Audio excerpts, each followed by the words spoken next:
Welcome, everyone, to podcast number 5, I think we're up to at the moment. Number 5. Number 5. I can't think of anything. Number 5. No, I should say that when we get to number 9, isn't it? The old Beatles song, number 9. Well, when we're 64, we could get to that as well. We could, mate.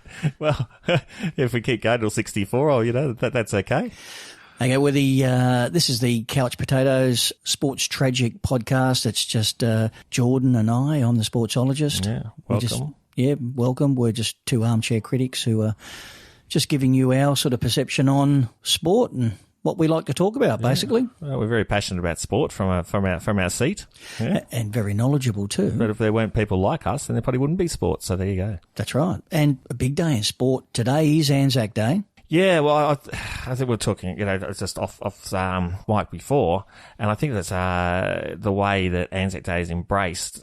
Look, generally, I think it's been pretty good, like with marches and that, and keeping that going, and the respect that all servicemen deserve, is how the footy codes approach it. I was saying earlier that when I was coaching the younger kids footy, obviously a lot of people see it with all the codes and lining up for the minute silence for respect. But what I've noticed, and I thought was really good, is this goes the whole way down into juniors, and I think that is such a good way for the next generations and everything to really embrace the importance of it. Yeah, absolutely. To learn about Anzac Day and the importance of it, and why we are living the way that we are living here now. A lot of people did sacrifice their lives.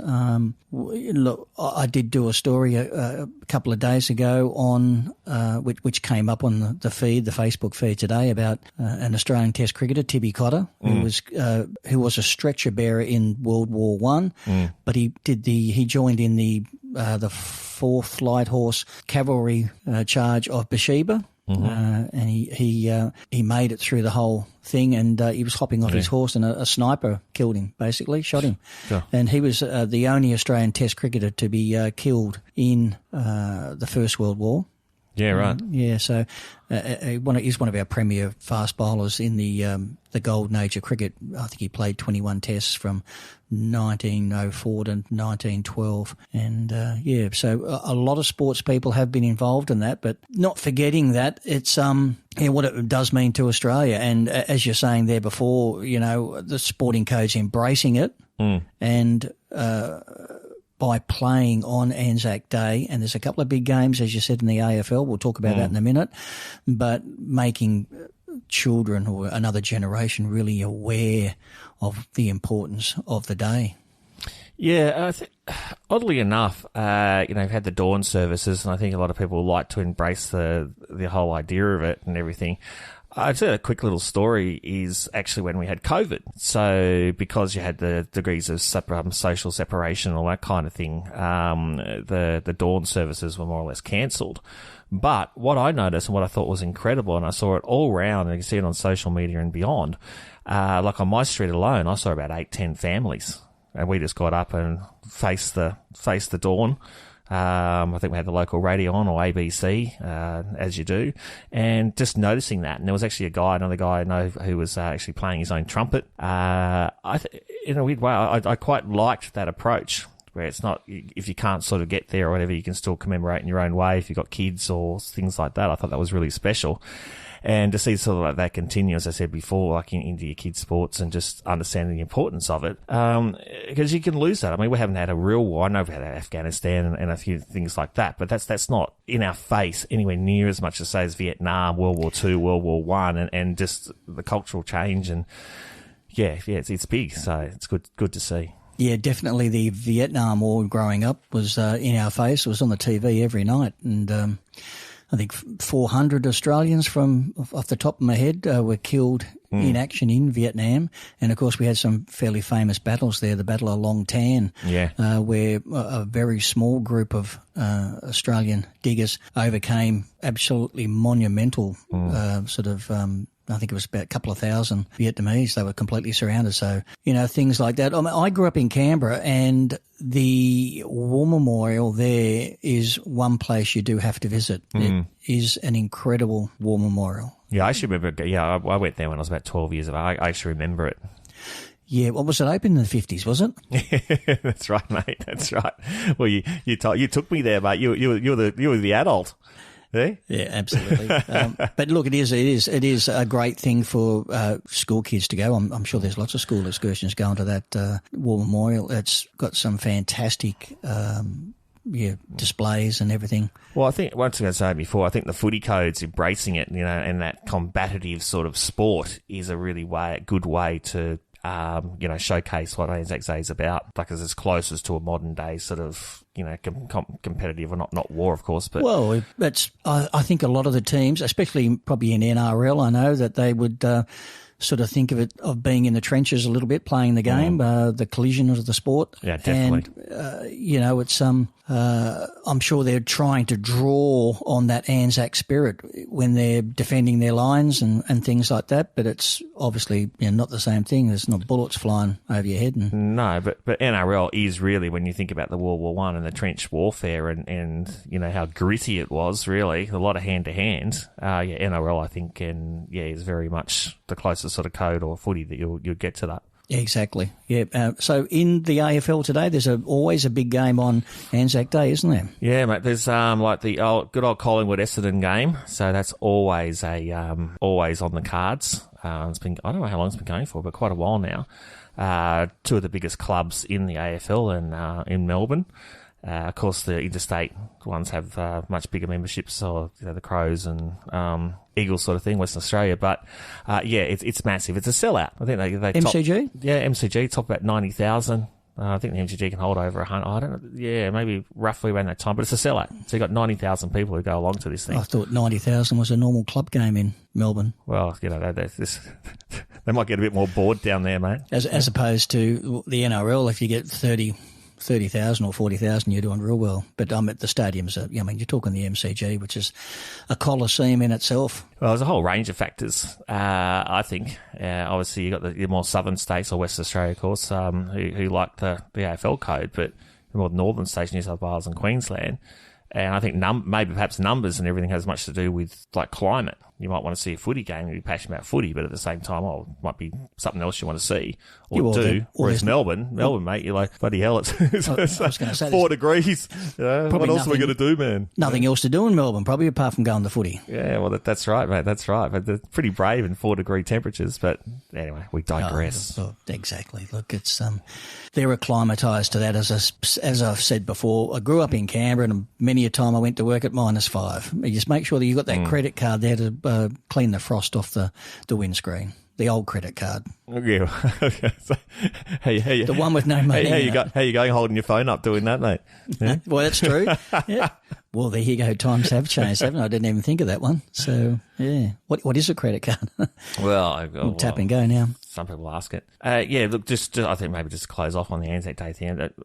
Look, in summary, I think it's just so crucial and so important that Anzac Day and that spirit is kept alive and it's run through to the younger generations. And I think footy is arguably the best way to do it. Well, yeah. In the NRL, I think they've traditionally have a few sides play on Anzac Day. It's a traditional thing. I think the Souths play every Anzac Day, and I think the Dragons and Roosters play it as well.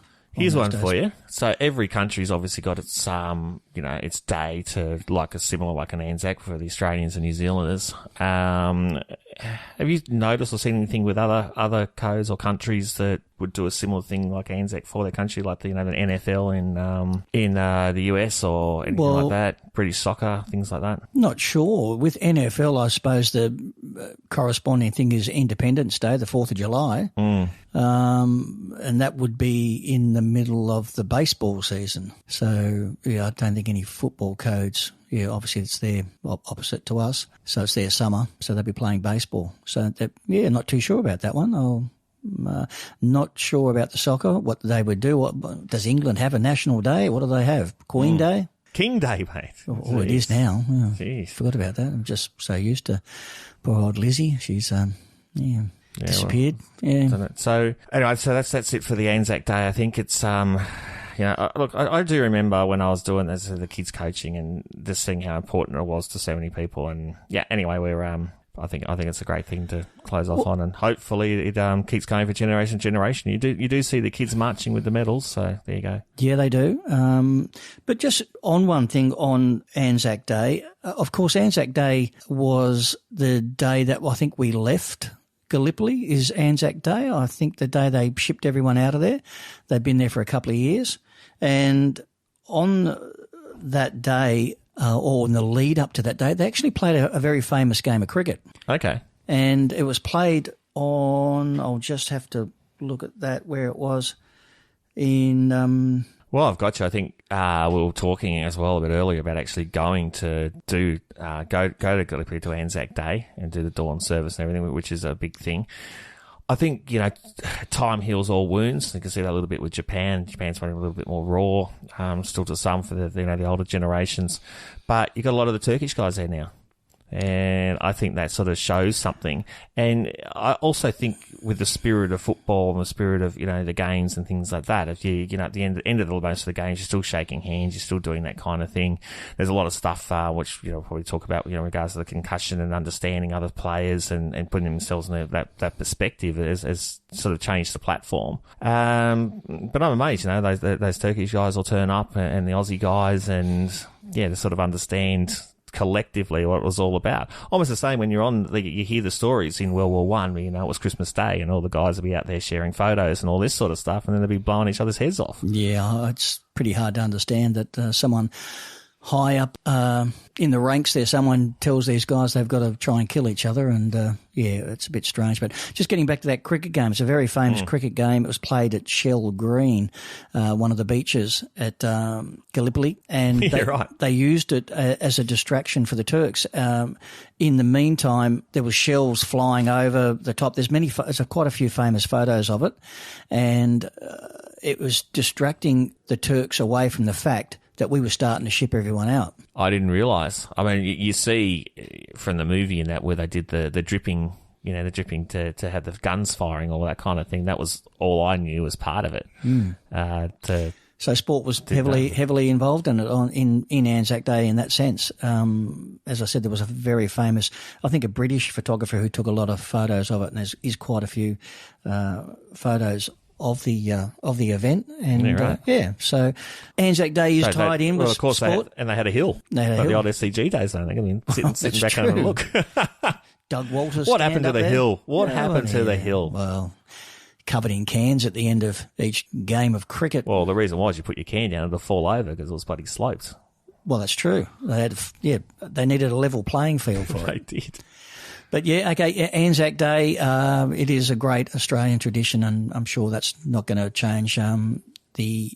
A few generations probably ago were a little bit lost with it and not quite sure what it's about. But I was looking on the TV this morning, and the numbers were up in places, and that's a great thing. I mean, I've been to the one in Canberra, and apart from being very bloody cold, it was 30,000 people there many years ago, and they get huge. It's a big thing, and quite moving. And as you said there before, Gallipoli be it's on the bucket list to go there on an Anzac Day for sure, to actually see where it all happened. We can do a potty from there, mate. That'd be good. And the other one is it Villeneuve, Brittany or something in Belgium. There was a big battle there, and there's many mass graves of Australians. I'm sure I got that pronunciation wrong, but so big day, Anzac Day. So I think everyone, if they've probably been up early and might have been involved in the march, but everyone can settle back into the in the afternoon and watch a bit of sport on the TV. Yeah, and literally, we could take our hats off to all the boys and ladies and everyone who went through it all. Definitely, lest we forget. Yeah, look, actually, that quick story I mentioned to you before about the great Keith Miller. While I think of it, he did fly de Havilland Mosquitos in the Second World War, and he flew a lot of missions over Europe. He was one of our greatest Australian all-rounders. I think he was the greatest all-rounder that cricket had seen at that stage when he retired. Obviously, Sir Garfield Sobers took over that. But Miller was asked in a very famous interview with Michael Parkinson, how did he handle the pressure of Test cricket. And Miller said, well, pressure is when you're flying a mosquito with a Messerschmitt up your ass. Exactly right. And that pretty well sums up sort of sport and war, the difference between them. So, it's sport is a game, basically, where war is obviously life and death. That's right. It definitely puts things in perspective and why we should always celebrate this day. Absolutely. So from us to armchair critics, to everyone out there, have a great Anzac Day. You might not hear this on Anzac Day itself, but anyway, a couple of days after, who knows. But I hope everyone stays safe and well. Yeah, and as I said, don't just sit back as you do, crack a couple of beers, a couple of 2-ups, everything like that. I was driving through town earlier and it's already cranking. So, it is it? Away we go. Yeah, I think it's the perfect reason to go and, have a couple of coldies or just a softie, whatever it is, but, go and get into it. Even money chance, the old 2-up. So next time, we'll catch you next time. Thanks for listening, if you have been listening, obviously.